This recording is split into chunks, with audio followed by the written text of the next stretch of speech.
की ध्वनि से अपना मौन खोलिए, की ध्वनि से अपना मौन खोलिए। हे जिनेन्द्र ज्ञान दो, मोक्ष का वरदान दो। जिनेन्द्र ज्ञान दो, मोक्ष का वरदान दो। कर रहे हैं प्रार्थना हम, प्रार्थना पे ध्यान दो। कर रहे हैं प्रार्थना, प्रार्थना पे ध्यान दो। जय जिनेन्द्र बोल कर जिनेन्द्र शक्ति तौलिए, जय जिनेन्द्र बोल कर जिनेन्द्र शक्ति तौलिए। जय जिनेन्द्र जय जिनेन्द्र जय जिनेन्द्र बोलिए। जय जिनेन्द्र जय जिनेन्द्र जय जिनेन्द्र बोलिए। जय जिनेन्द्र की ध्वनि से अपना मौन खोलिए, जय जिनेन्द्र की ध्वनि से अपना मौन खोलिए। जय जिनेन्द्र बोलिए, जय जिनेन्द्र बोलिए। अपना मौन खोलिए। अपना मौन खोलिए। प्रथम तीर्थंकर ऋषभदेव भगवान की, जय। भगवान महावीर स्वामी की, जय। परम पूज्य गुरुदेव आचार्य श्री पुष्पदंत सागर जी मुनि महाराज की, अहिंसा परमो धर्म की।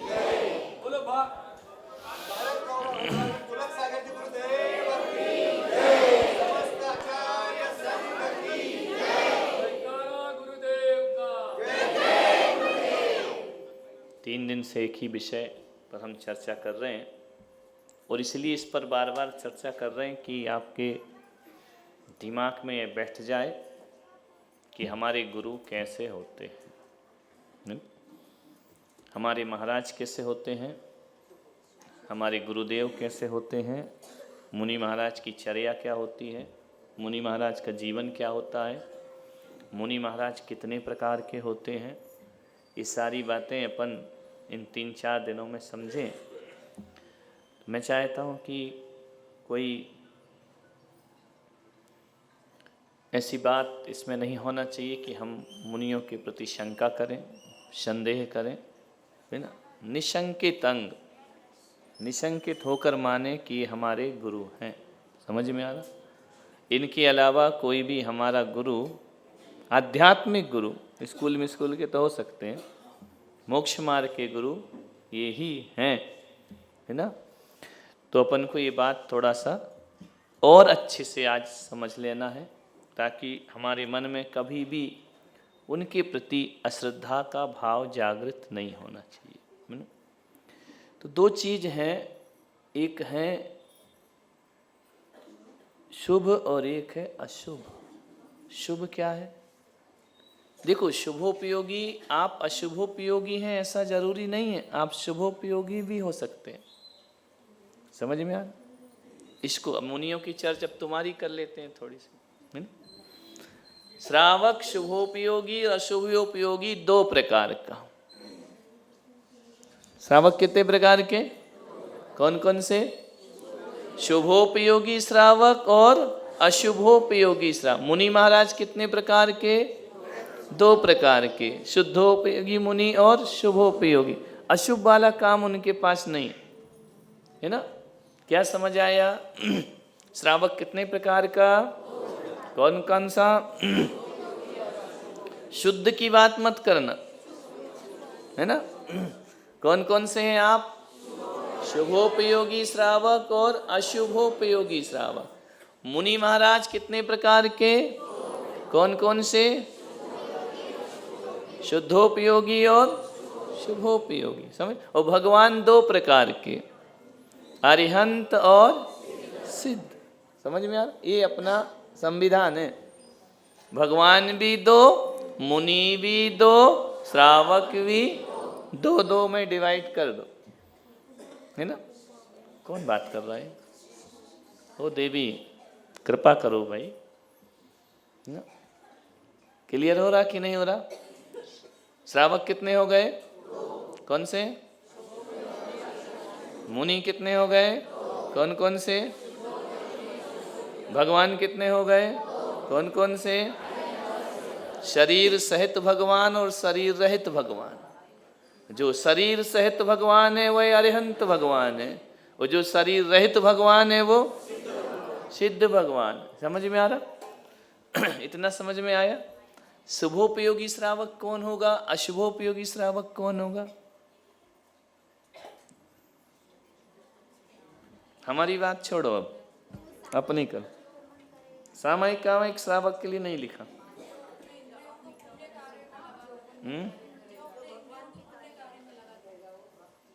कर्मों में जो अपना इंद्रियों को लगाता है वो शुभोपयोगी कार्य श्रावक के लिए होता है। तो मुनि भी वही करता है, फिर मुनि और उसमें क्या अंतर?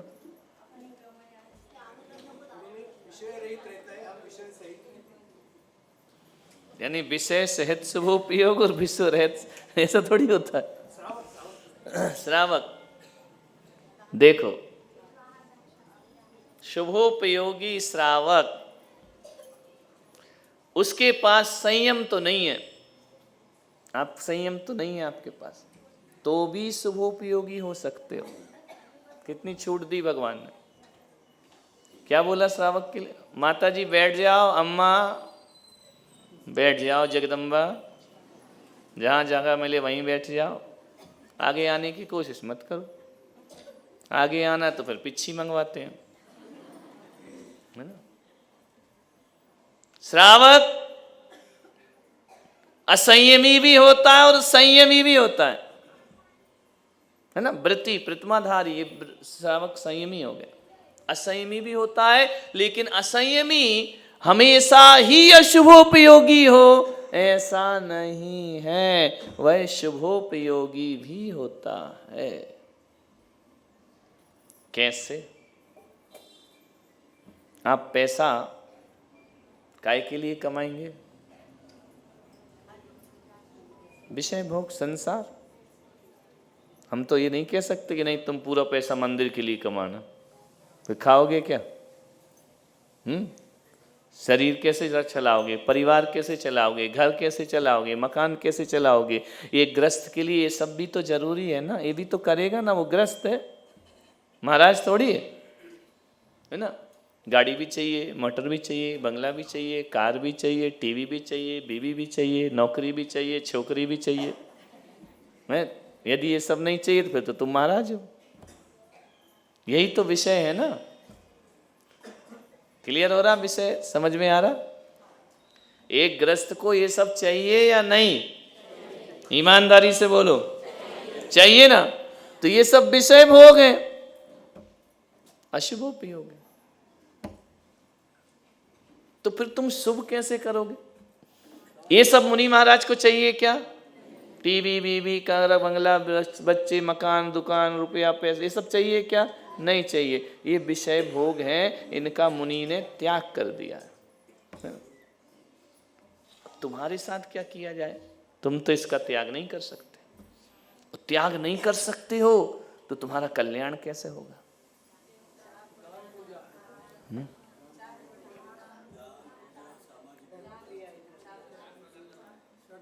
आप शुभोपयोगी हो सकते हैं यदि पहली चीज देव शास्त्र गुरु के कट्टर भक्त बनते हैं तब। पहली शर्त क्या? संयम नहीं, त्याग तपस्या कुछ नहीं। किसके भक्त? जासो पूजो परम पद देव शास्त्र गुरु तीन, इनको ही अपना आराध्य मानो तो आपको व्यवहार सम्यक दृष्टि कहा जाता है। समझे? जो सम्यक दृष्टि होता है वह शुभोपयोगी होता है। समझ में आ? अब इसमें तुमको त्याग कराया क्या? नियम दिए क्या? बड़े बड़े तपस्या बोली क्या? सामायिक बोली क्या? प्रतिक्रमण बोला क्या? कुछ नहीं। ये तुम्हारे काम है ही नहीं, करना भी मत, कोई फल नहीं मिलने वाला, कुछ नहीं होता इनसे, तुम्हारे काम थोड़ी। समझ में आ? आपका सबसे पहला काम क्या है श्रावक का? देव शास्त्र गुरु का परम भक्त होना चाहिए, है ना। कुगुरु कुदेवों का कुशास्त्रों का नहीं। किसका भक्त होना चाहिए? देव में कौन आएंगे? अरिहंत सिद्ध। समझ में आ रहा? कौन आएंगे? मैं अरिहंत सिद्ध का परम भक्त हूँ, उनके अलावा मेरा माथा कहीं नहीं झुकता है, उनके अलावा मेरे दूसरे आराध्य हो ही नहीं सकते हैं। मैं उनका जिन भक्त हूँ। मैं कौन का भक्त हूँ? पहली शर्त देव और गुरु कौन से हो गए? बोलो।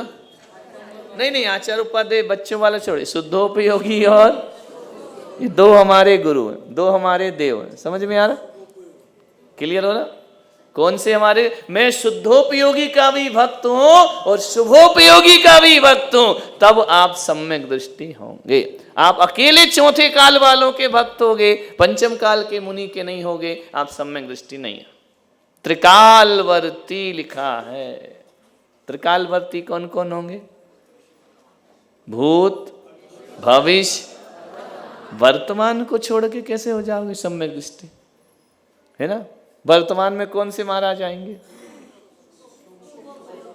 जो चले गए वो, उनको उठा के लाओगे क्या? है? और जो वर्तमान को नहीं मानेगा वो भविष्य को कैसे मानेगा? क्योंकि जो आज वर्तमान है, ये वर्तमान भी तो आगे भविष्य बनेगा, यही भूत बनेगा। समझ में आ रहा? क्लियर हुआ कि नहीं? तो आप शुभोपयोगी कैसे बनेंगे? जब आप देव शास्त्र गुरु के क्या बनेंगे? कट्टर भक्त। कट्टर बोला, अकाट्य, तो आप शुभोपयोगी हो गए। नहीं आ रहा समझ में? और आप यदि इन तीन को छोड़ के जीवन जी रहे हैं तो फिर आप भगवान के लिए नहीं, विषय भोग के लिए जी रहे हैं। आप अशुभोपयोगी हैं। क्लियर हो रहा है? शुभोपयोगी अशुभोपयोगी सावक कौन? जो देव शास्त्र गुरु का भक्त है। कौन से देव? फटाफट, रात को अंधेरे में ही बोल। नींद में भी कोई पूछे तुम्हारे भगवान कौन से, 12 बजे रात को गहरी नींद में भी कोई पूछे तो कहना अरिहंत सिद्ध हमारे भगवान है। समझ में आ रहा? और कुछ दिमाग नहीं लगाना। बेहोशी में भी पूछे, मर रहे हो, गफलत में पड़े हो, वो कह दिया जाए तुम्हारा भगवान कौन सा है, तो जुबान से निकलना चाहिए अरिहंत और सिद्ध हमारे भगवान है। इसलिए मरते समय क्या बोला जाता है? अरिहंत सिद्ध, अरिहंत सिद्ध, अरिहंत सिद्ध, अरिहंत सिद्ध साधु तुम पार के लगाओ, इनसे नैया पार लगेगी। समझ में आ रहा? तो आप शुभोपयोगी हो गए। कितने लोग शुभोपयोगी? हाथ उठाना। नहीं, ईमानदारी से जो देवशास्त्र गुरु के भक्त हैं, शुभोपयोगी। क्लियर हुआ? बहुत अच्छा। जो नहीं है, नहीं उठा रहे, बन जाओ, कृपा करो। हमने 3 दिन गला फाड़ा है, इसमें कोई पैसा लग रहा है क्या? देवशास्त्र गुरु के भक्त बनने में ताकत चाहिए क्या? पैसे चाहिए क्या? तो फिर हाथ क्यों नहीं उठाए? क्या तकलीफ है? बहुत बड़ा त्याग करना पड़ेगा क्या उनका भक्त बनने के लिए? बोलो। टीवी भक्त हो, बीवी भक्त हो, भगवान भक्त क्यों नहीं बन रहे? कोई बहुत क्यों नहीं बन रहे? देवशास्त्र गुरु भक्त आप क्यों नहीं बनना चाहते? शुभोपयोग में नहीं जाना क्या? बोलो। तो भक्त बनो। किस किस के? देव कौन? गुरु कौन? अब वो मत बोलो अरिहंत सिद्ध, आचार्य उपाध्याय, वो बच्चों की पहला भाग है। अपन स्टैंडर्ड बढ़ गए अपना, है ना? शुद्धोपयोगी और ये दो ही मेरे गुरु हैं। जब भगवान दो हो सकते हैं तो महाराज दो क्यों नहीं हो सकते? एक शरीर सहित भगवान और एक शरीर रहित भगवान, एक शुद्धोपयोगी मुनिराज और एक शुभोपयोगी मुनिराज, ये हमारे गुरु हैं। समझ में आ रहा? और फिर जब मुनि महाराज भी दो हैं, भगवान भी हो, तुम भी दो क्यों नहीं हो सकते? एक अशुभोपयोगी शावक और एक। अब तुम लोग अशुभ में है तो किस में लगना है? दुर्भाग्य को क्या बनाना है? जो अशुभोपयोगी है वह दुर्भागी है। समझ में आ रहा? और जो शुभोपयोगी है वह सौभाग्यशाली हुआ करता। तो अपने को दुर्भाग्य को सौभाग्य में बदलना है कि नहीं? कि ऐसे ही जीना है? यदि आप देवशास्त्र गुरु को नहीं मानते हो तो तुम्हारे जीवन में और जानवर के जीवन में क्या अंतर है? वो भी खाता है, बच्चे पैदा करता है, मकान लाता है, भोजन जुटाता है, सोता है, रहता है, वैसे ही आप जी रहे हो। आप शकल से इंसान, अकल के जानवर। फिर तुम में और पशु में क्या अंतर? बोलो। वो भी खाने पीने के लिए जी रहा, तुम भी खाने पीने के लिए जी रहे। वो भी बच्चों में जी रहा, वो भी संतति बढ़ा रहा, तुम भी बढ़ा रहे। क्या अंतर? वो अपना घोंसला बना रहा, तुम अपना मकान बना रहे, अंतर क्या रहा? तुम में और पशु में अंतर होना चाहिए कि नहीं? भोजन पशु करता है कि नहीं? बोलो, तुम भी करते हो। मकान पशु बनाता है कि नहीं? चिड़िया, सांप, ये सब है ना, तुम भी बनाते हो। बच्चे पैदा पशु करता है कि नहीं? तुम भी करते हो। क्या अंतर हुआ तुम में उनमें? वो सोता है, तुम भी सोते हो। वो काम भोग करता है, तुम भी काम भोग करते हो। बोलो, जानवर क्या करता हो? यहां वहां घूमता है, तुम भी देव सास गुरु को छोड़ के यहां वहां घूम रहे। क्या अंतर तुम? एक दिन वो मर जाएगा, तुम भी मर जाओगे। फल क्या होगा? जिंदगी का कुछ अर्थ होना चाहिए कि नहीं? तो क्या बनना है अपने को? शुभोपयोगी श्रावक बनना है। क्या बनना है? शुभोपयोगी श्रावक की पहली शर्त क्या है? देव शास्त्र गुरु का कट्टर भक्त होगा। भले त्याग नहीं करे, उपास नहीं करे, माला नहीं फेरे, बड़ा काम नहीं करे, लेकिन भक्त तो होगा, है ना? समझ आया कि नहीं आया? आया ना? शुभोपयोगी बनो आप। शुद्धोपयोगी तो बातें मत करो ये मंदिरों में बैठ के बकवास, है ना? मैं शुद्ध हूं, मैं कुछ शुद्ध बुद्ध नहीं, बकवास कर रहा, है ना? केवल वही बात करो जो प्रैक्टिकली है। अब आपको शुभोपयोगी बनना है तो क्या करोगे? देव शास्त्र गुरु के भक्त बनो। पक्के जैन, अभी कच्चे जैन हो, नाम के जैन, अभी काम के तो रत्ती भर नहीं। क्या काम के, है ना? और जब आप देव शास्त्र गुरु के परम भक्त बन गए तो दो काम करो, दानम पूया मुखम सावय धम्मो। जो दान करता है, पूजा करता है, वह श्रावक होता है। यह उसका मुख्य धर्म है। समझ में आ रहा? क्लियर हो रहा? अब श्रद्धा रखोगे तो पूजा भी तो करोगे ना, कि नहीं करोगे? हैं? दर्शन भी तो करोगे ना, अभिषेक भी तो करोगे ना, दान भी तो करोगे ना, तब तो श्रावक हो, नहीं तो काहे के श्रावक? क्लियर? ये दान पूजा क्या है? दान पूजा क्या है? 2 में 6 कैसे हो गए? 2 ही तो है ना, दान और पूजा। 6 कहाँ हो गए? दान पूजा क्या है? श्रावक का धर्म क्या है? क्या ना दान पूजा है? वो तो यही होगा कि तुम कहाँ रहते? बोले मंदिर के सामने। मंदिर कहाँ? बोले मेरे घर के सामने। बोले दोनों कहाँ है? बोले आमने सामने। एड्रेस मिला ही नहीं, ये हम जाएं कहाँ? ये दान पूजा को क्यों बोला है? दान करो पूजा करो क्यों बोला? ये दान पूजा जो हम मंदिर जाते हैं, पूजा करते हैं, अभिषेक करते हैं, दान करते हैं, ये मेरा देवशास्त्र गुरु की भक्ति का प्रमाण पत्र है। क्या है? शादी हो गई तो आजकल बनाते ना मैरिज सर्टिफिकेट। ये फेरा क्या है? घोड़ी पे जा रहे, क्या है? ये तुम्हारे पति पत्नी होने का प्रमाण पत्र है। नहीं तो ऐसे चुपचाप कर लो ना, वो लीगल नहीं कहलाएगा, है ना? समाज में जाओ, कार्ड बांटो, घोड़ी पे बैठो, बैंड बजाओ, लकड़ी के फेरे लगाओ और 7 चक्कर लगाओ। बोले अब समाज ने मोहर लगा दी, प्रमाण पत्र मिल गया, जाओ आज से तुम पति पत्नी हो, आराम से रहा करो। वैसे ही मैं कह रहा हूँ, दान पूजा करो। मैं कह दूंगा आज से तुम जिन भक्त हो, आराम से जिंदगी जियो। समझ में आ? शादी होने के बाद कोई रोक टोक करता है? तू उससे क्यों मिली, तू उसके साथ क्यों घूम रही, उसके साथ गाड़ी, कोई बोलेगा क्या? क्यों नहीं बोल रहा? बोलो।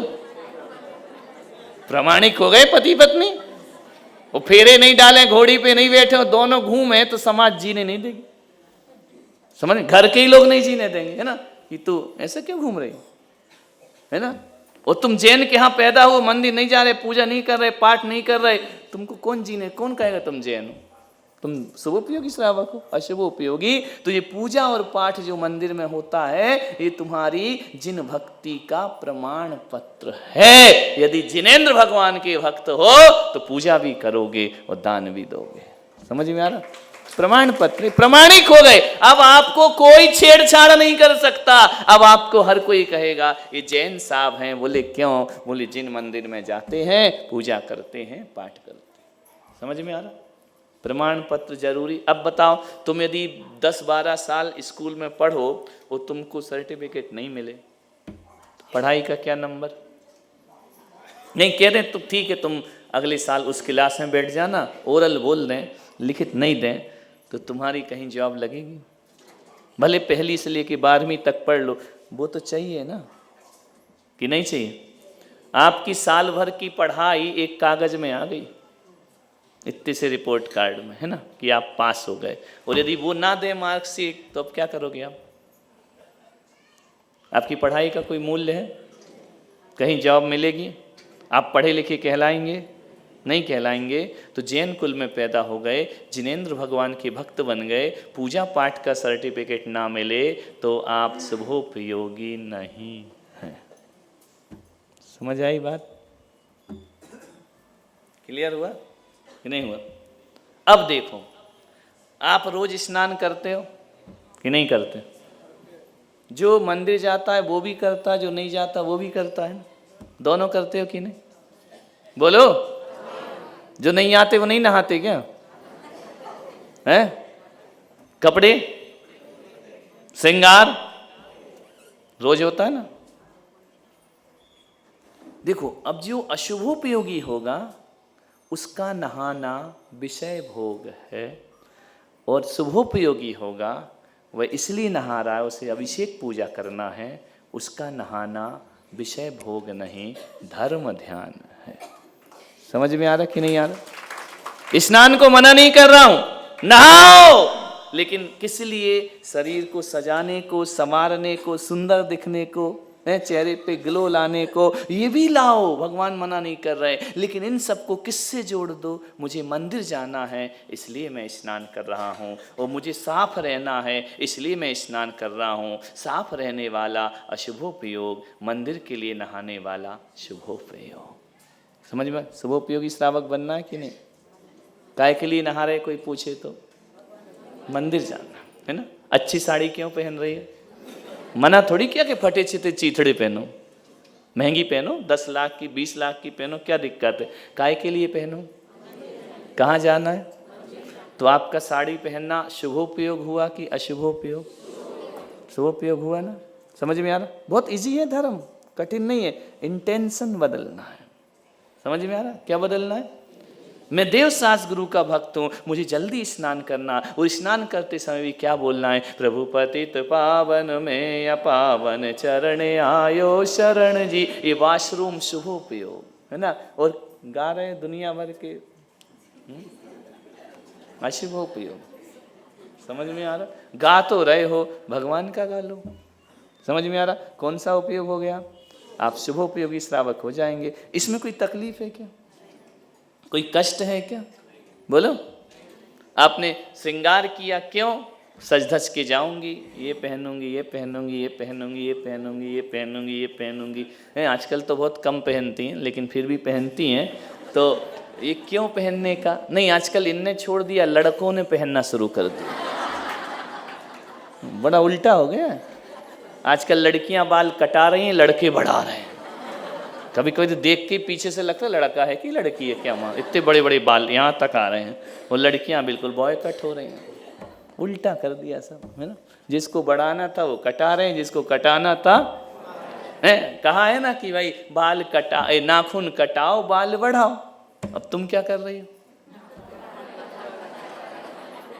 नाखून बढ़ा रही, बाल कटा रही। सब उल्टा ही करना है क्या? सब जो कुछ करना है सीधा सीधा करना ही नहीं है क्या? सारा उल्टा हो रहा है कि नहीं? पहले के लोग खाते घर में थे और जाते बाहर थे। अब क्या हो रहा है? वायरे तुम्हारी व्यवस्था कैसा उल्टा पुल। खाने जाएंगे ढाबे में, होटल में, निपटने आएंगे घर में। जल्दी जाओ, अटैच चाहिए। पूरा ही उल्टा कर रखा है, सीधा है ही नहीं कुछ मामला। समझ में आ रहा? तो आप जो स्नान करो, जो श्रृंगार करो, ऐसे श्रृंगार करके जाओ, ऐसे श्रृंगार करके जाओ जैसे इंद्राणी भगवान के मंदिर में जा रही हो, भगवान की पूजा करने के लिए, अभिषेक करने के लिए। आपका श्रृंगार विषय भोग नहीं बनेगा, आपका श्रृंगार धर्म ध्यान बन जाएगा। मना कहाँ कर रहे? मना कर रहे क्या? अपनी जिंदगी को देवशास्त्र गुरु से बांध दो बस। जो ऐसा बांध देता है वह श्रावक शुभोपयोगी श्रावक हो जाता है। समझ में आ रहा? नहीं आ रहा? पेट भरना है, खाना खाना है, भोजन करोगे ना, शुभोपयोग बना लो ना। कैसे? ये जो भोजन कर रहा हूं ये मुनि महाराज का प्रसाद है। चाहे मुनि आहार पे आए, चौकी में जा महाराज ये ले लो, बोले क्यों? प्रसाद बन जाएगा। अरे ऐसे कैसे प्रसाद? महाराज आ गए, तुम्हारी हर वस्तु प्रसाद बन गई। वो महाराज लें या ना लें, वो प्रसाद ही है। समझ में आ रहा? चाहे महाराज ने लिया हो या ना लिया हो, प्रसाद है। चाहे महाराज रहे या ना रहे, भोजन ऐसे करना जैसे मैं प्रसाद कर रहा हूं, प्रसाद ग्रहण कर रहा हूं। हे भगवान, जब तक इस पूरी पृथ्वी पर मुनियों के आहार ना हो जाएं, मैं भोजन नहीं करूंगा। आप शुभोपयोगी श्रावक, करना तो है भोजन, लेकिन उस टाइम को टाल दो थोड़ा। 9 साढ़े 9 बजे महाराज निकल जाते हैं, उसकी बात करो। और भोजन करने बैठे तो ऐसा बोलो कि हे भगवान, जितने भी मुनि महाराज, माता जी, आरिका, एलक, शुल्लक हैं, इन सबके निरंतराय आहार हो जाएं, किसी को अंतराय नहीं आना चाहिए। फिर भोजन करो, शुभोपयोग। समझ में आ? खा भी रहे हो और उपयोग कैसा हो रहा है, ऐसा बोलते हो। अब तो भैया नाश्ता कर लो, बोले क्यों महाराज? तो लेट उठते आहार में, खा पी के दे देंगे, क्या दिक्कत? इस वो मुनि को भोजन दे फिर निज करई आहार। जब तक मुनि ना कर लें तब तक मैं भोजन ग्रहण, इसमें कौन सी तकलीफ है? कोई प्रॉब्लम है क्या? थोड़ा लेट कर लो। नहीं, माता जी लेट कर लें, हम तो पहले कर लेंगे, है ना? तो कैसे होगा काम? समय पर, समझ में, उचित समय पर आहार दीजिए। और आहार ना दे सको, ना हो, मुनि महाराज घर में नहीं है, अपने शहर में नहीं है, समय टालो। अरे मत टालो, खाने से पहले इतना तो बोल दो कि हे भगवान, चतुर्विध संग के निरंतराय आहार हो जाना चाहिए। अब मैं भोजन ग्रहण करता हूं, अब आपका भोजन शुभोपयोग बन गया। छोटी छोटी बातें हैं, इनको शुभ बना लो, अशुभ को शुभोपयोगी हो जाओ। समझ में आ रहा? तो श्रावक कितने प्रकार का? कौन कौन सा? शुभोपयोगी बनना कोई कठिन है क्या? कोई कठिन नहीं। आज अष्टमी 14 है, चलो आज आलू नहीं खाते हैं, चलो आज रात में नहीं खाते हैं, चलो आज बाहर का नहीं खाते हैं। शुभोपयोगी श्रावक। अष्टमी 14 है, एक आसन करते हैं, उपवास करते हैं, ये शुभोपयोगी श्रावक। समझ में आ रही कि बात नहीं आ रही है? क्या आ रही?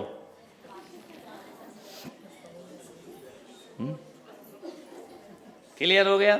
श्रावक कितने प्रकार के? कौन कौन से?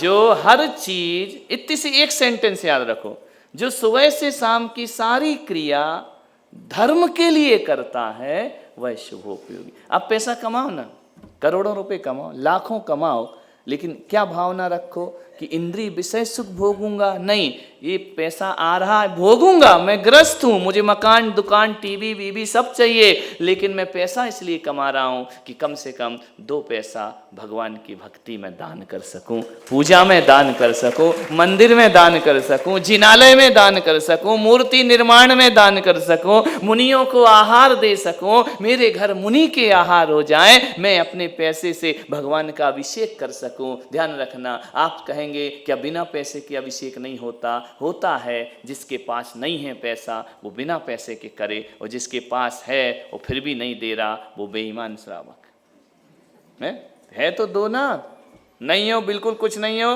कंगले हो, बिहारी भिखारी जैसे, तो मत दो ना, कर लो अभिषेक, भगवान मना नहीं करेंगे। लाखों रखे हो, करोड़ों रखे हो, बोली में तुम्हारे प्राण निकलते हैं, तो दानम पूया मुक्का।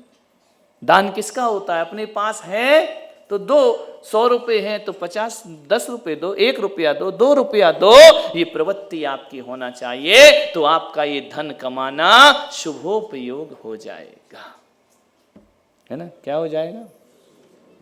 दो, कोई जरूरी थोड़ी कि लाखों दो। आप 100 रुपए कमाते हैं, 1 रुपया दो, लेकिन दान की प्रवृत्ति जीवन में होना चाहिए, वरना आप अशुभोपयोगी हो जाएंगे। क्लियर हुआ? नहीं हुआ? पैसा कमाने को मना किया कि भगवान ने? नहीं किया, उसका दान करो। क्लियर हो रहा? तो शुभोपयोगी हो जाओगे। किस चीज को भगवान ने मना किया? तुम्हारे ग्रस्त संबंधी शादी को मना किया क्या? भगवान ने कहा शादी करो, लेकिन शादी करना अशुभोपयोग है, लेकिन शादी करने के बाद एक पत्नी व्रत ले लो, विवाह शुभोपयोग हो जाएगा। मेरी यही पत्नी रहेगी, दूसरी को मैं गलत दृष्टि से नहीं देखूं। क्या प्रॉब्लम है? बोलो, क्या प्रॉब्लम? दूसरों को बुरी दृष्टि से मत। भगवान ने शादी करने को मना किया क्या? लेकिन ये तो मना किया ना कि ये सही रखो। रावण की कितनी आंखें थी? 20। कितनी थी? 10 शीश, तो आंखें कितनी हो गई? 20 आंखें एक सीता को देख रही, और तुम्हारी 2 आंखें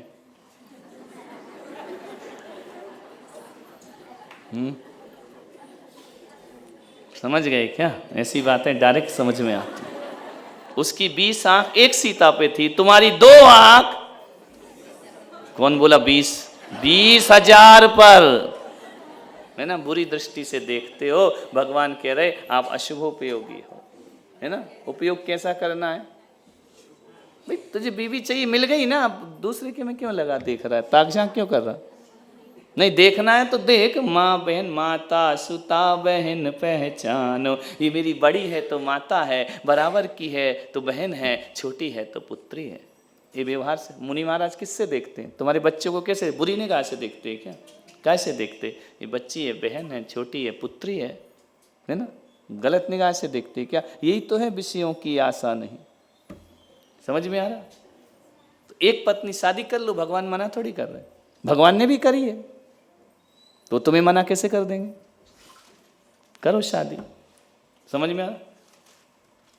क्लियर हो रहा कि नहीं? सब चीजें शुभोपयोगी बन रहे ना? नहीं आ रहा समझ में? शुभोपयोगी रहो, शुभ में रहो, शुभ में रहो, आनंद में रहो। तो श्रावक 2 प्रकार का, कौन कौन सा? मुनि महाराज 2 प्रकार के, कौन कौन से?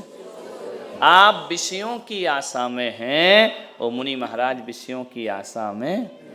आप घर बनाना चाहते हैं, ग्रस्त हैं, कोई बात नहीं है, वो घर आपका विषय भोग के रहने के काम आएगा। मुनि महाराज घर नहीं बनाना चाहते, वो भगवान का मंदिर बनाना चाहते हैं, ये उनका शुभोपयोग है। स्वार्थ त्याग की कठिन तपस्या, बिना खेद जो करते हैं। स्वार्थ त्याग का क्या मतलब? स्वार्थ त्याग का क्या मतलब है? मुनि महाराज क्या करते हैं? स्वार्थ त्याग की कठिन तपस्या, बिना खेद जो, ऐसे ज्ञानी साधु जगत के दुख समूह को। किस चीज का त्याग है मुनि के? स्वार्थ क्या होता है? स्वार्थ किसे कहते हैं? क्या? फुदगल, सेल्फिश। स्वार्थ किसे कहते हैं? सेल्फिश क्या होता है?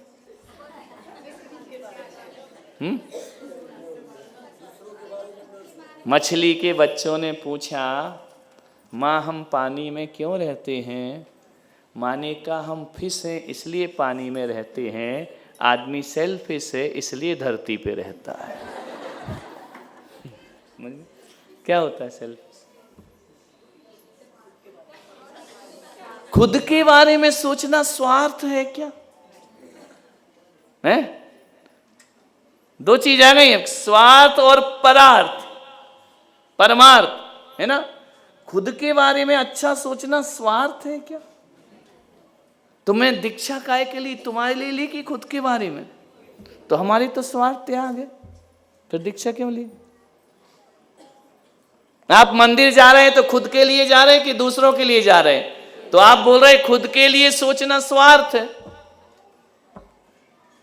फिर आप तो स्वार्थी हो गए, महाराज भी स्वार्थी हो गए। खुद के लिए नहीं सोचेंगे क्या? है स्वपर कल्याण, अपना भी पहले करेंगे फिर दूसरों का करेंगे, तो मुनि महाराज स्वार्थी हो गए ना। तो अब स्वार्थ को समझना पड़ेगा, तब के लिए स्वार्थ किसे कहते हैं।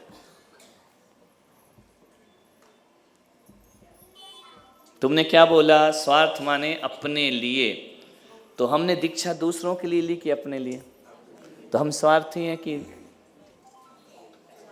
आप मंदिर किसके लिए जाओगे, तो स्वार्थी हो गए ना। यहां तो कह रहे स्वार्थ त्याग की कठिन तपस्या। क्या होता है स्वार्थ?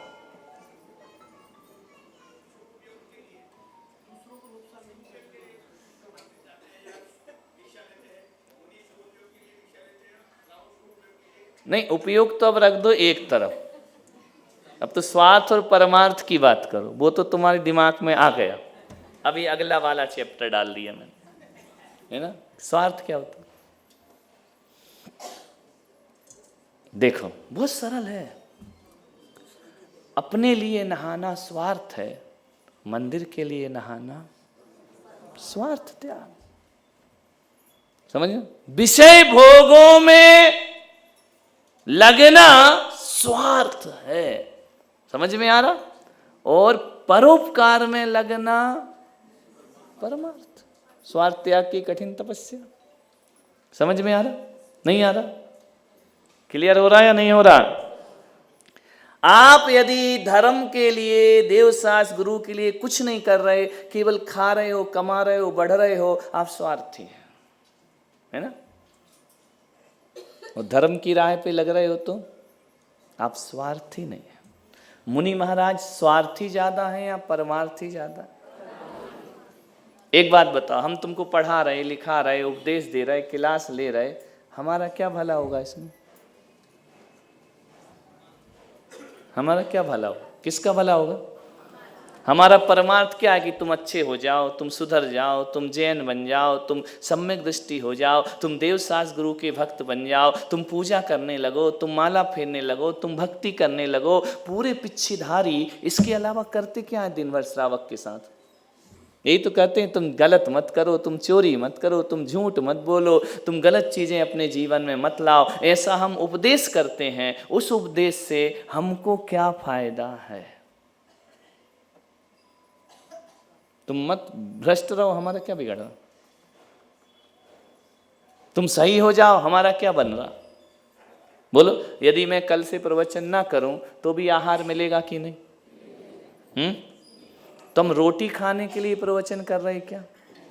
काय के लिए? हमारा क्या स्वार्थ है? कि तुम लोग इस जन्म को सफल करो, और क्या है कि तुम लोग संसार में जन्म मरण मत करो, तुम देवशास्त्र गुरु भगवान से जुड़ जाओ तो तुम्हारा भी कल्याण हो जाए, हमारा तो हो ही रहा है।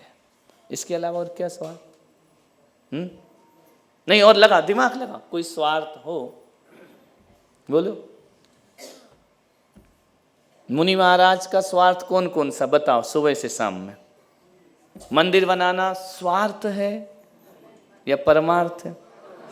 किसके लिए? महाराज गुप्ती नंदी महाराज ने प्रेरणा दी, बन गया, उनने बनाया थोड़ी, प्रेरणा दी ना। उनका क्या स्वार्थ है? वो तो कश्मीर में बैठे, क्या स्वार्थ इसमें? और तुमने अपना मकान बनाया तो ये क्या है? बोलो, स्वार्थ है ना। तो मुनि महाराज के स्वार्थ है क्या? मूर्ति रखवा दी उनने, कह दी भाई दान करो, मूर्ति दे दो, प्रेरणा दे दी, तो उसमें उनका निजी स्वार्थ क्या है? क्या मूर्ति महाराज मंदिर नहीं बनवाते तो उनको रोटी नहीं मिलती? हम प्रवचन नहीं करें तुम कल आहार नहीं दोगे? बोलो, तो हमारा इंटेंशन आहार के लिए तुम्हें प्रवचन करना है या तुम्हारे कल्याण के लिए प्रवचन करना? तो स्वार्थ त्याग की कठिन तपस्या, बिना खेद जो कर। खेद, अब एक एक डेढ़ डेढ़ घंटा बुलवा रहे हो, शाम को बुलवा रहे हो, खेद आ रहा है क्या? बिना खेद जो करते हैं ऐसे ज्ञानी। तुम्हारा लड़का भ्रष्ट हो या बहुत अच्छा हो जाए, उससे हम में क्या दिक्कत आएगी? लेकिन हम चाहते हैं कि आपके बच्चे, तो ये स्वार्थ है क्या हमारा? बोलो क्या स्वार्थ? महाराज इतने ही तो कहेंगे जाओ तीर्थ की यात्रा कराओ, हमारा स्वार्थ। महाराज यही तो कहेंगे जाओ भगवान की रोज पूजा करो, इससे हमारा क्या हो रहा है? अभिषेक करो, दान करो, हम तुमको प्रेरणा दे रहे हैं, लेकिन इससे हमारा लाभ क्या है?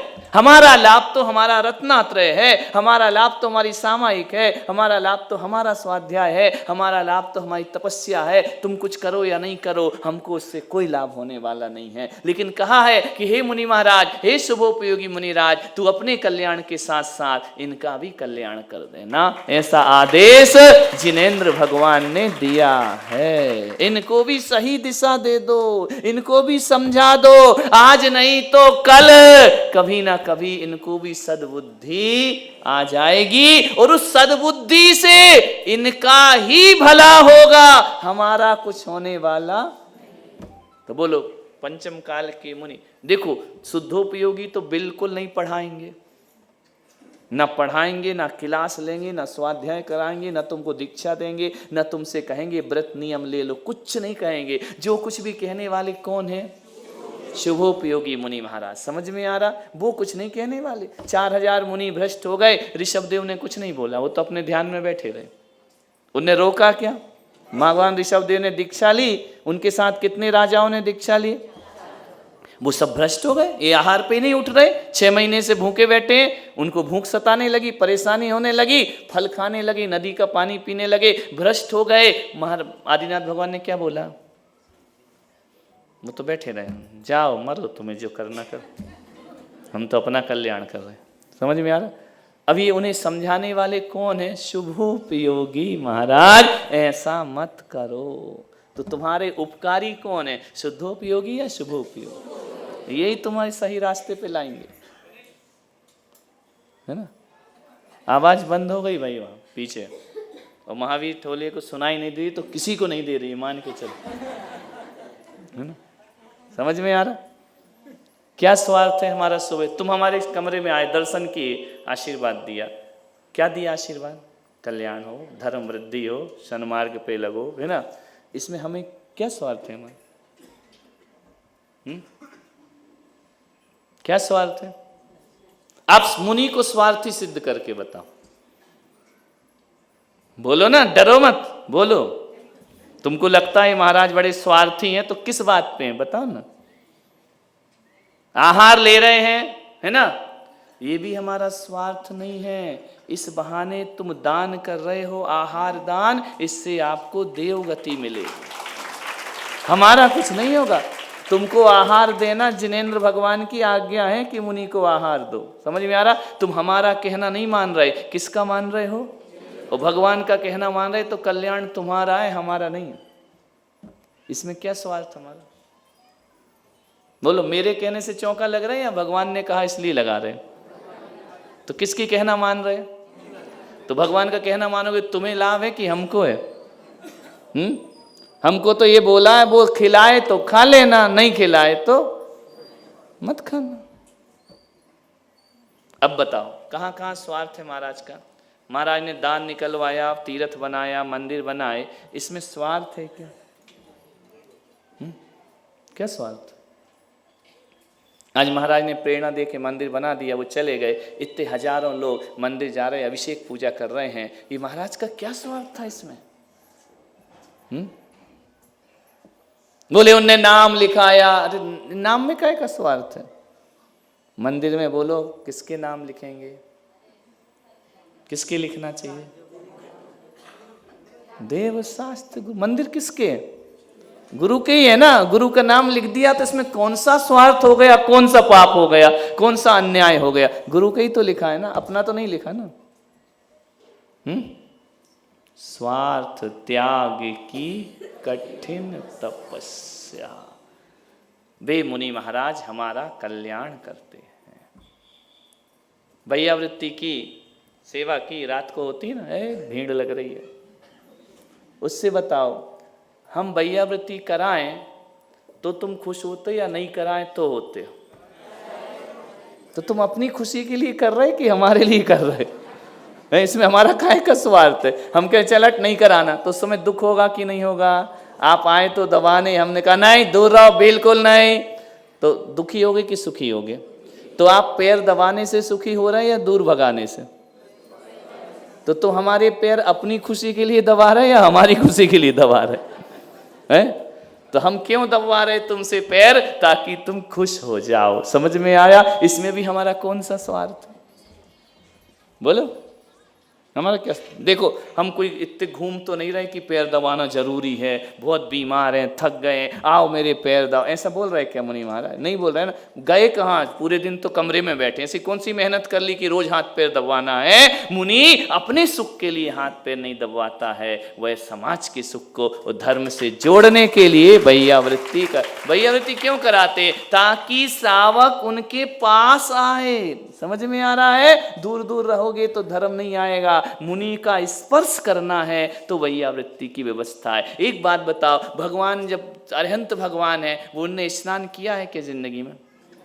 अपने यहाँ नहाने वाले को मोक्ष होता ही नहीं, फिर रोज क्यों नहला रहे? अभिषेक कर रहे ना, क्यों नहला रहे? इसलिए कि भगवान अपने लिए नहीं नहाए, उनका अभिषेक तुम्हारे कल्याण के लिए हो रहा है। वह परमार्थी है, स्वार्थी नहीं है। खुद के तुम्हारा कल्याण करने के लिए उनने अपने ऊपर पानी भी डलवा लिया कि ठीक है चलो डाल दो पानी, लेकिन अपना कल्याण करो। ये परमार्थ है, ये स्वार्थ नहीं। समझ में आ? गंधोदक तुम्हारे कल्याण को, उनका कल्याण हो रहा है क्या उससे? उनका तो हो गया जो होना था। किसके लिए गंधोदक दे रहे? निर्मलम निर्मलीकरणम पवित्रम पापना। किसके पापों का नाश कर रहा है? भगवान के या तुम्हारे पाप नाश करने के लिए तीन लोक का नाथ अपने ऊपर पानी डलवाने को तैयार है। वो स्वार्थ नहीं हो सकता है। समझ में आ रहा? स्वार्थ हो सकता है? हमारे शरीर स्वस्थ है, हम बीमार नहीं है, लेकिन तुम्हारे कल्याण के लिए तुमसे पैर दबवा लिए, ये तुम पे उपकार है। किसका कल्याण होगा इससे? तुम्हारा। हमारा क्या हो? नहीं दबा तो भी हम आराम से सोएंगे, हमारा क्या है? समझ में आ रहा? तो जो कुछ भी मुनि करता है, क्या करता है? स्वार्थ त्याग की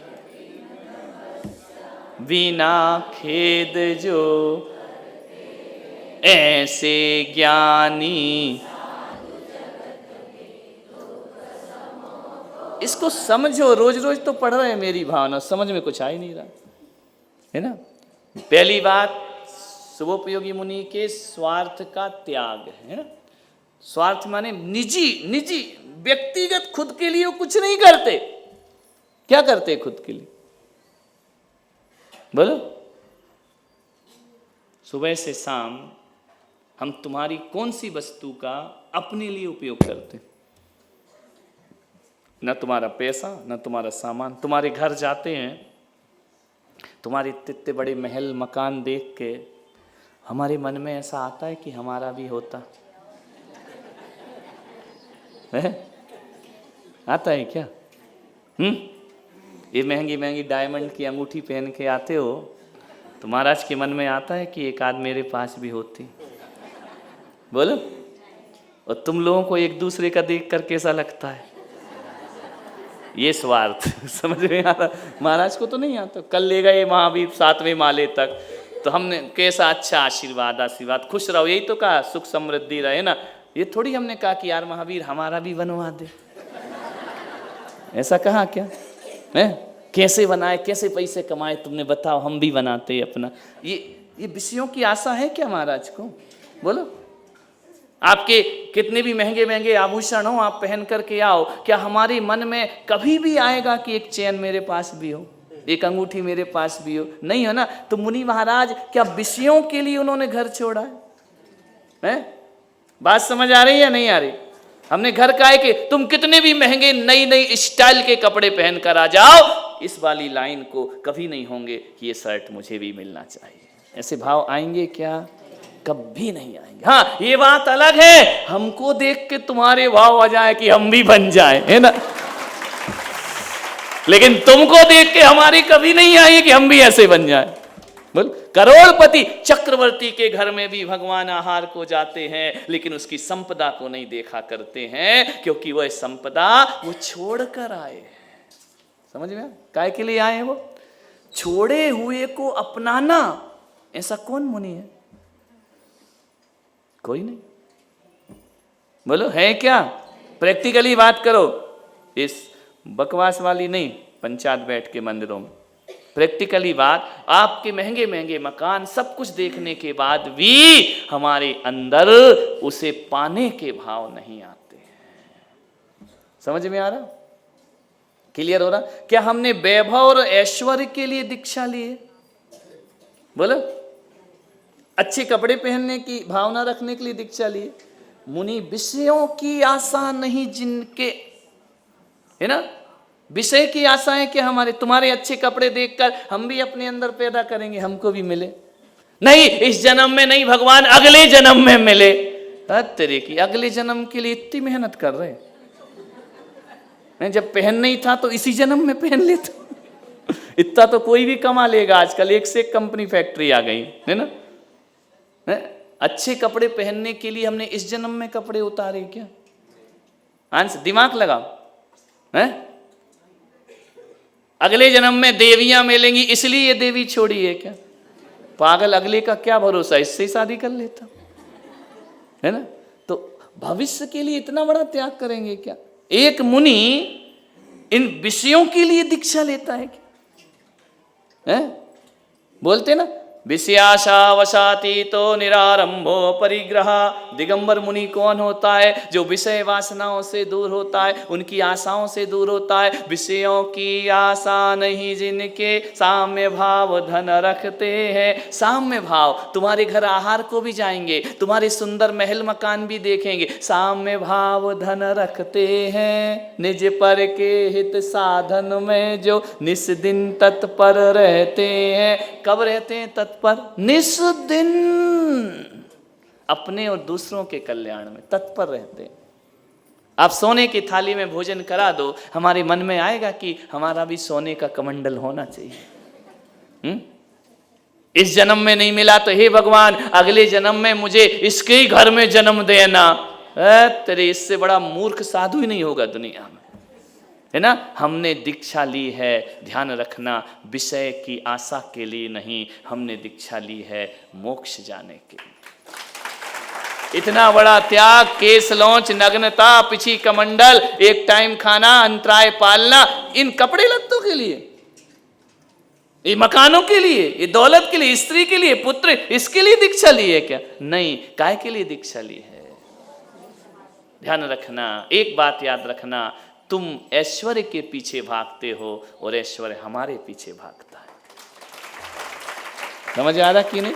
हमने स्वर्ग जाने को दीक्षा नहीं ली है, हमने मोक्ष जाने को दीक्षा ली है। लेकिन दो प्रकार का मोक्ष होता है, एक साक्षात मोक्ष होता है, एक परंपरा से मोक्ष होता है। साक्षात मोक्ष होता है वो शुद्धोपयोगी महाराज होते हैं, परंपरा से मोक्ष होता है वो शुभोपयोगी होते हैं। लेकिन शुद्धोपयोगी भी मोक्ष के लिए तप कर रहे हैं, शुभोपयोगी लिए भी मोक्ष के लिए तप कर रहे हैं। इसको थोड़ा लेट मिलेगा, उसको थोड़ा जल्दी मिलेगा, लेकिन पदार्थों के लिए, भोगों के लिए कोई दीक्षा नहीं लेता है। समझ आए? फिर कैसे कहते हैं मुनि महाराज भ्रष्ट हैं, ये सच्चे नहीं होते? बोलो, काय के लिए ली दीक्षा? यदि ये सब चाहिए था तो इतना तो तुम समझ लो कि बोलना तो मुझे घर से ही आता था, नेता बन जाता। महाराज काय को बना? चले जाते, जिंदाबाद मुर्दाबाद चिल्लाते और कार में घूमते आराम से। नेताओं के पास बोलने के सिवा क्या होता है? और मेरे पास भी बोलना तो है ही। तो जब यही सब चाहिए था तो मैं चला जाता बीजेपी में, कांग्रेस में तो नहीं। नहीं, फिर तो नेता है, जब तक कांग्रेस की चल रही उसमें नहीं है तो इसमें आ जाते। समझ में आ रहा कि नहीं आ रहा? लेकिन काय के लिए घर छोड़ा है?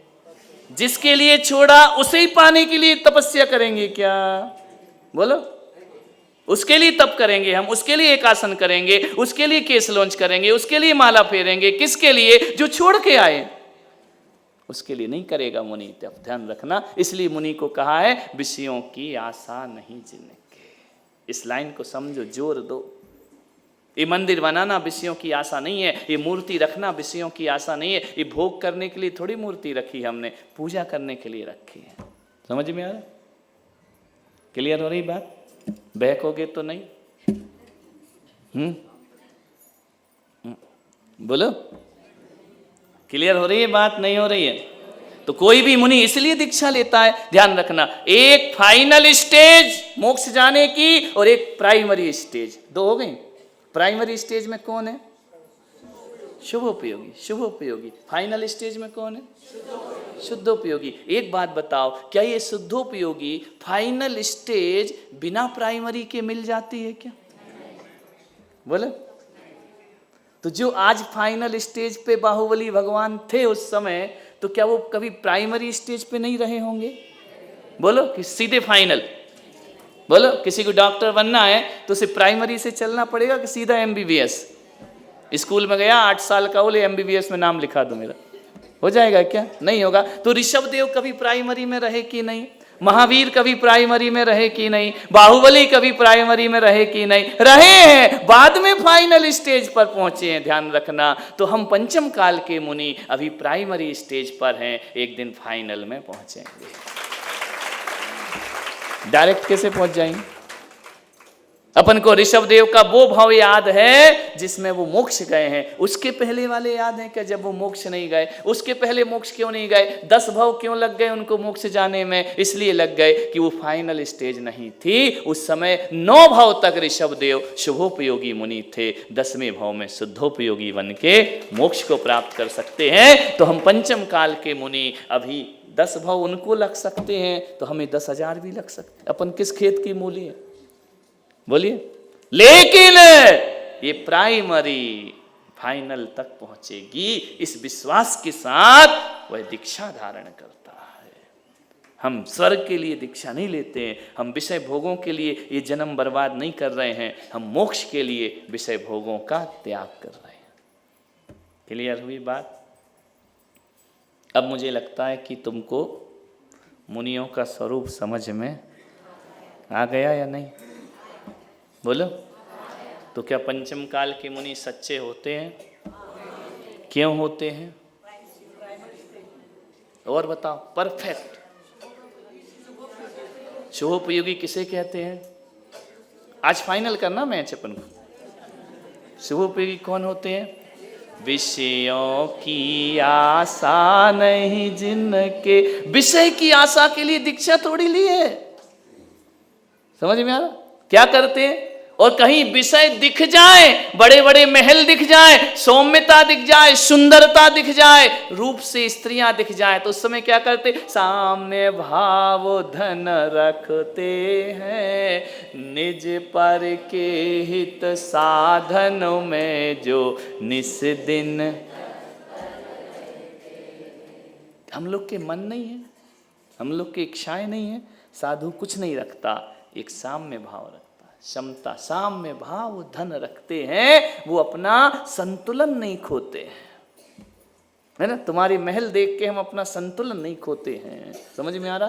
तुम्हारा सौंदर्य देख के हम अपना संतुलन नहीं खोते हैं, तुम्हारे आभूषण देख के हम अपना संतुलन नहीं खोते हैं, तुम्हारी गाड़ियां देख के हम अपना संतुलन नहीं खोते हैं, तुम्हारे विषय भोग देख के हम अपने मन में उन्हें पाने की चाहत पैदा नहीं करते हैं, इसलिए शुभोपयोगी होते हैं। समझ आए? नहीं आ रहा? आ और हो गया कल्याण। आ गया। तब की होना क्या था? आ गया। तो यहां तो कोई नहीं, हम जितने हैं उतने ही जाएंगे। समझ आ रही बात? क्लियर हो गई ना? मुनि महाराज समझ में आ गए ना? मुनि महाराज स्वार्थी होते क्या? विषय वासना में जीते हैं क्या? विषयों की आशा रखते हैं क्या? साम्य भाव धन रखते हैं क्या? पंचम काल का मुनि मंदिर बनवा सकता है? क्यों? स्वार्थ। इसमें स्वार्थ नहीं है ना, भोग के स्थान नहीं है ये, है ना? बोलो, है क्या? मंदिर भोग के स्थान है? संत निवास भोग का स्थान है? नहीं है। तो क्या मुनि तीर्थ बनाने की, जीर्णोद्धार की प्रेरणा नहीं दे सकता है? दे सकता है। समझ में आया? क्या मुनि धर्मशालाओं में नहीं रह सकते हैं? रह सकते हैं। ये भोग के स्थान नहीं है। तुमने पहले ही लिख दिया संत निवास। इसका मतलब क्या? यहां संत प्रवृत्ति के लोग ही रहेंगे, कामी भोगी के लिए स्थान यहां पर नहीं है। तो उसमें रहने में कौन सा पाप?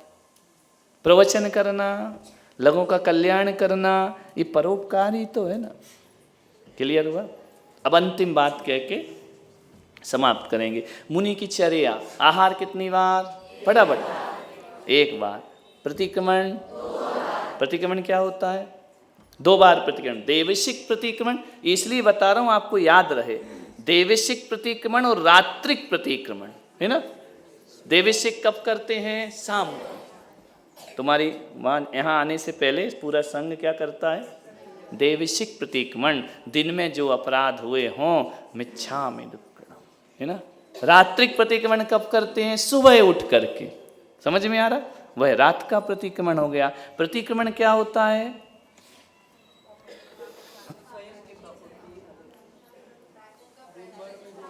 जो भी मेरे से अपराध हुए हैं, मेरे दुक्कडम का अर्थ क्या होता है? दुक्कडम, मिच्छा में दुक्कडम। मिच्छा यानी, मिच्छा यानी क्या होता है? मिथ्या, झूठे हों, है ना। वो अपना फल नहीं दें भगवान मुझे, यदि मेरे से कोई दुक्कडम यानी दुष्कर्म हो गया हो, है ना। दुक्कडम का अर्थ क्या होता है? दुष्पाप, दोष लग गया हो। मिच्छा में, हे भगवान मैंने जानबूझ के तो नहीं लगाए हैं, फिर भी कभी जानबूझ के भी लग गए, अनजाने भी लग गए हो, तस मिच्छा में। तुमको तो ये भी शुद्ध मिच्छामी बोलते हो, मिच्छामी दुक्कडम नहीं होता, मिच्छा में दुक्कडम बोलते तुम क्या हो? ये क्या होता मिच्छामी दुक्कडम? ये तो अशुद्ध है। प्रतिक्रमण ने क्या लिखा? मिच्छा, फिर में, फिर दुक्कडम। समझ में आ? मैं यानी मेरे, मिथ्या यानी, मिथ्या यानी मिथ्या हो यानी फल ना दे मुझे। क्यों? दुक्कडम, वो दोष जो मुझे लग गए हैं, वो दुष्कर्म जो मुझसे हो गया है, उसका मैं प्रतिक्रमण करता हूं। अभी एक परंपरा चल गई है, तुम लोग आपस में मिच्छामि दुक्कडम बोलते हो। आपस में क्यों बोलते हो? और वो भी साल में एक बार बोलते हो। हम लोग कब बोलते हैं? प्रतिदिन 2 बार प्रतिक्रमण। कब कब? सुबह और शाम, प्रतिदिन। क्या बोलते? मिच्छामि दुक्कडम, मिच्छामि दुक्कडम। तुम लोग कब बोलते हो? संवत्सरी, क्षमावाणी, है ना। अच्छा, मिच्छामि दुक्कडम, मेरे पाप, मेरे दोष हैं, इनसे मुझे मुक्त कर दो। किससे बोला हमने?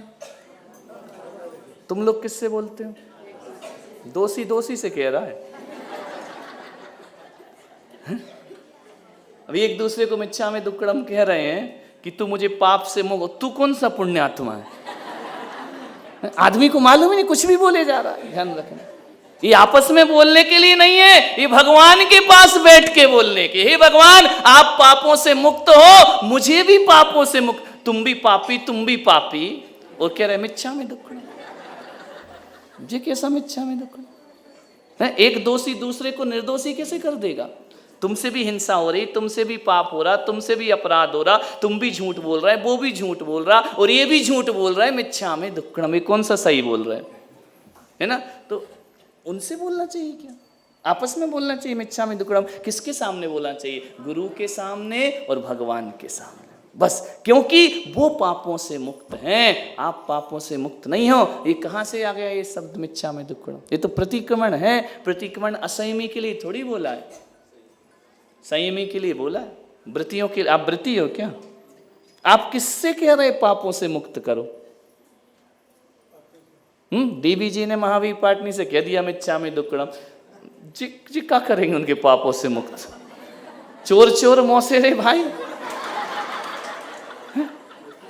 जी, क्या तुम्हें पापों से मुक्त? खुद ही पाप में रह रहे हैं। पापों से मुक्त कौन करेगा? आचार्य महाराज। समझ में आया? इसलिए कभी भी संघों में तुम लोग ध्यान नहीं देते, जब भी प्रतिक्रमण होता है ना तो चतुर्विध संघ आचार्य के चरणों में बैठ के करता है, अकेला नहीं करता। अकेला करेगा तो मिच्छामि दुक्कडम नहीं होगा, और आचार्य नहीं है, भगवान के सामने बैठ के करता है। समझ में आ रहा? तुम लोगों के सामने क्या मिच्छामि दुक्कडम? ना तुम्हारे 5 पाप का त्याग है, ना उसके, वो तुम्हें मुक्त करेगा पापों से। जो खुद नहीं हुआ वो क्या करेगा? तुमको क्षमा वाणी आती है, मिच्छामि दुक्कडम शब्द मत बोलिए, क्षमा भाव बोलिए कि भाई मेरे से गलती हुई, तू भी क्षमा रख और मैं भी क्षमा रखता हूँ। ये मत बोलो कि तू मुझे इससे मुक्त कर दे। समझ में आ रहा? दिगंबरों में क्या बोलना चाहिए? क्षमा भाव, मैं भी क्षमा करता हूँ, तू भी मुझे, ये बात तो चलती है, लेकिन तू मुझे पाप से मुक्त कर दे, वो कहाँ से कर देगा?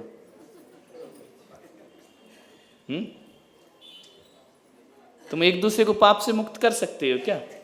तो फिर क्यों बोल रहा है मिच्छामि दुक्कडम? क्या बोलना चाहिए कि देख गलती तुझसे भी होती, गलती मुझसे भी होती है, मैं भी क्षमा कर रहा हूं, तू भी मुझे। ये बात तो जमती। क्षमा तो कर सकते हो तुम किसी को, लेकिन पापों से मुक्त कैसे कर सकते हो?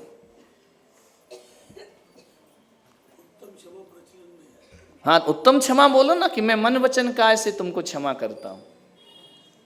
राजस्थान में जाओ, जयपुर साइड, दिल्ली साइड क्षमा भाव बोलते, क्षमा भाव, क्षमा भाव, उत्तम क्षमा, है ना? ये भी चलेगा। मिच्छामि दुक्कडम कैसे बोलोगे? मिच्छामि दुक्कडम तो परमेष्ठियों के पास बोला जाता है, जिनेंद्र भगवान के समक्ष बोला जाता है, गुरुओं के समक्ष बोला जाता है कि हे महाराज मेरे से अपराध हुए हैं, मुझे पाप से मुक्त कर दो, है ना?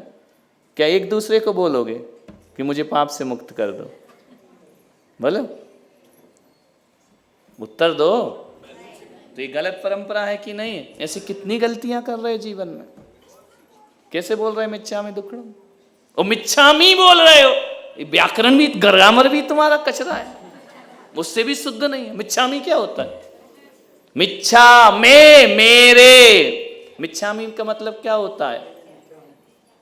मिच्छा में दुक्कडम, ये हम लोग बोलते हैं, ये मुनि बोलेंगे आचार्य से, तस मिच्छामि दुक्कडम। आचार्य किसको बोलेगा? जिनेंद्र भगवान को, तस मिच्छामि दुक्कडम। तुमको थोड़ी बोलेगा। तुम हमको पापों से मुक्त करोगे क्या? देवी जी मिच्छामि दुक्कडम। महाराज तुम क्यों बोल रहे हैं? वो हमसे बोले तो चलेगा, हम तुमसे क्यों बोलें मिच्छामि दुक्कडम? ऐसी बहुत सी चीजें हैं जो हमारे जीवन में सब गड़बड़ गड़बड़ गड़बड़ चल रहा है। तो प्रतिक्रमण कितनी बार? रात के 2 दुष्कर्मों का नाश करने के लिए रात्रिक प्रतिक्रमण मिच्छामि दुक्कडम, देवशिक प्रतिक्रमण 2 बार मुनि प्रतिक्रमण करते हैं। समझ में आ रहा? फिर सामायिक कितनी बार? कब? सवेरा क्या? जब महाराज सो के उठे तभी, सनराइज सनसेट। समझ में आ रहा? वो उनका संधि काल है। सनराइज माने सूर्य उदय के समय सामायिक करते हैं, सनसेट यानी सूर्य डूबने के समय सामायिक करते हैं, और मध्याह्न 12 बजे नहीं। ये भी गलत भ्रांति कि 12 बजे सामायिक करते हैं। ठंडी में तो दिन छोटे हो जाते हैं, गर्मी में दिन उसके अनुसार मध्याह्न। समझ में आ रहा? 12 बजे ही मध्याह्न हो जरूरी थोड़ी है। कभी 7 बजे दिन निकलता है, कभी गर्मी में 6 बजे 5 बजे निकल आता है, तो मध्याह्न कौन सा होगा फिर? लेकिन बना रखा 12 बज गए सामायिक कर रहे। नहीं, दोपहर के आहार के बाद से शाम के प्रतिक्रमण के बीच का समय मध्याह्निक कहलाता है। ये नहीं कि अरे महाराज तो 1 बजे बैठ रहे, ये तो भ्रष्ट हैं, ये तो सामायिक ही नहीं करते। मध्याह्न तो बदलते रहता है। समझ में आ रहा कि नहीं आ रहा? तो प्रतिक्रमण कितनी बार? सामायिक कितनी बार? वो 3 बार की सामायिक देव वंदना कहलाती है। देव वंदना भी उसी कहते हैं, मंदिर जाने को नहीं कहते देव वंदना। सामायिक की उसमें क्या करते हैं? 2 भक्ति। कौन कौन सी? और चैत्य भक्ति, 2 भक्ति करते हैं, है ना? 2 भक्ति पढ़ ली, फिर माला फेर ली, सामायिक हो गए। चैत्य भक्ति कर ली और पंचमहागुरु भक्ति पढ़ ली। ये तीनों टाइम पढ़ना है। किसको? शुभोपयोगी मुनि महाराज को। क्लियर हुआ? फिर 4 बार स्वाध्याय। इसको थोड़ा सा 1 मिनट, 4 बार स्वाध्याय कब करते हैं? 4 चीजें होती हैं, अपर रात्रिक, अहोरात्र, पूर्व रात्रिक, पौर्वाणिक और अपराणिक स्वाध्याय। क्या होता है? पूर्व रात्रिक, अपर रात्रिक, 4 हो गए ना, है ना? स्वाध्याय कितनी बार करेंगे? अपर रात्रिक माने सुबह उठते ही साथ सबसे पहले स्वाध्याय, फिर प्रतिक्रमण, फिर सामायिक, फिर पाठ। समझ में आ रहा? तो उठते ही साथ क्या करते हैं? स्वाध्याय। पहला स्वाध्याय कब होता है? अपर रात्रिक, रात्रि के बाद का, है ना? वो कौन सा स्वाध्याय होगा? पहला, है ना? फिर वो स्वाध्याय में जरूरी नहीं कि शास्त्र ही खोलें, बैठ के चिंतन भी कर सकते हैं। अनुप्रेक्षा आमना भी स्वाध्याय है। समझ? 5 वेद हैं स्वाध्याय के, है ना? तो पूर्व मुनिचर्या बता रहा हूं मैं तुमको क्या होती। तुम्हें मालूम होना चाहिए कि जिसको तुम गुरु मानते हो वो करते क्या है, उनका जीवन, उनकी दैनंदिनी क्या, जीवन का दिन कैसा बीतता है। सुबह उठते साथ स्वाध्याय, फिर सुबह रात्रिक प्रतिक्रमण, है ना? फिर सामायिक। सामायिक यानी चैत्य भक्ति, पंचगुरु भक्ति, वंदना करना जिनेंद्र भगवान की, है ना? तो ये पहला स्वाध्याय। दूसरा स्वाध्याय कब होता है? पौर्वाणिक स्वाध्याय। जब महाराज ने पाठ कर लिया, स्तुति कर ली, फिर शुद्धि आदि को जाते हैं, आके मंदिर के दर्शन करके फिर जो अभी जो चल रहा है ना, ये पौर्वाणिक स्वाध्याय है। अभी मैं कौन सा स्वाध्याय करा रहा हूँ आपको? सुबह का स्वाध्याय। दूसरा चल रहा है हमारा, पहला तो हो गया, अभी कौन सा चल रहा है? दूसरा स्वाध्याय। इसको पौर्वाणिक कहते हैं। फिर अपराणिक स्वाध्याय 4 बजे के बाद या 4 से पहले कमरे में जो हम लोग पढ़ते लिखते हैं, वह तीसरा स्वाध्याय हुआ। और फिर रात को सोने से पहले जो होता है वह चौथा स्वाध्याय होता है। ऐसे 4 स्वाध्याय करते हैं, 3 सामायिक करते हैं, 2 प्रतिक्रमण करते हैं, 1 आहार करते हैं, वो मुनि महाराज होते हैं। ये चर्या है उनकी। ये कब करते हैं? पहला वाला कोई जरूर नहीं, उपास कर लें चलेगा, 3 तो करने ही पड़ेंगे।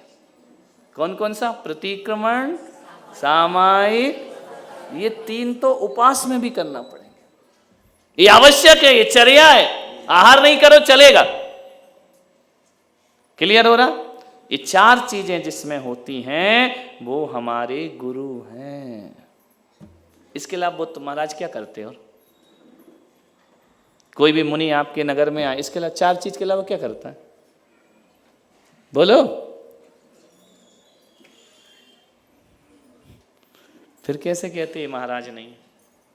जो बोल रहे हैं ना, उनको खुद मुनि की चर्या नहीं मालूम क्या होती।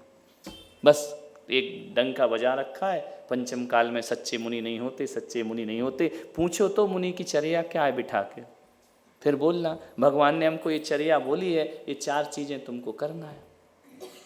कब करना है? भगवान ने कहा डेली करना है। तो बोले इससे क्या होगा? बोले तू शुभोपयोगी मुनि महाराज कहलाएगा। अभी तुम लोग प्रतिक्रमण करते हो, तुम लोग सामायिक, तुम्हारे लिए है ही नहीं, ये मुनि की चर्या है। तुम्हारे लिए तो दान और पूजा है। बस 2 काम करो, तुम्हारा कल्याण हो जाएगा। फालतू लगे हो, मिच्छामि दुक्खड़म, काले अनंत ब्रह्मो जग में सही हो दुख, क्यों चिल्ला रहे? तुम्हारे लिए है ही नहीं, out of course, out of syllabus, तुम्हारा है ही नहीं वो सब्जेक्ट, पाठ्यक्रम ही नहीं है तुम्हारा। क्यों कर रहे हो प्रतिक्रमण? व्रती के लिए। तुम तो आवृत्ति असंयमी हो, तुम काहे का प्रतिक्रमण कर रहे? तुम्हारे लिए है ही नहीं। मुनि जैसे चर्या क्यों कर रहे?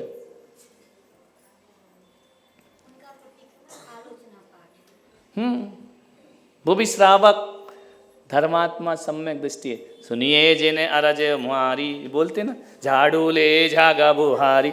जो अब वो हम कैसे पढ़ेंगे? मुनि महाराज पढ़ेंगे क्या? झाड़ू ले झागा बुहारी, चिविटी यादिक जीव बेदारी, जल छाने जीवानी कीनी, सोहो बुनी धारे जो दीनी, नदियन बेचे चीर, चीर ही नहीं है तो का धोआया? काय की जीव मरवाए, ये तुम्हारा है। आलोचना पाठ पढ़ लो, चिट्ठी है ना, ये नहीं है तुम्हारा। ए इंडिया, बे इंडिया, ते इंडिया, ये तुम्हारा नहीं है, ये तो हम लोगों का है। समझे? आलोचना पढ़ लिया, हो गया कि हे भगवान मैंने कपड़े भी धोए, कल भी धोऊंगा, लेकिन प्लीज मुझे थोड़ा मजबूर हूं, है ना, धोना तो पड़ेगा भगवान है। तो क्या कहना, भगवान धोना तो पड़ेगा, ऐसी बुद्धि बना दे ना धोना पड़े ना पहनना पड़े। ये आलोचना है, ऐसी बुद्धि बना दे मेरी कि ना मुझे धोना पड़े ना रहेगा बांस। समझ में आया? इस तरह से अपन ने मुनि का स्वरूप समझा। शेष बात है कल। जावाणी के ज्ञान से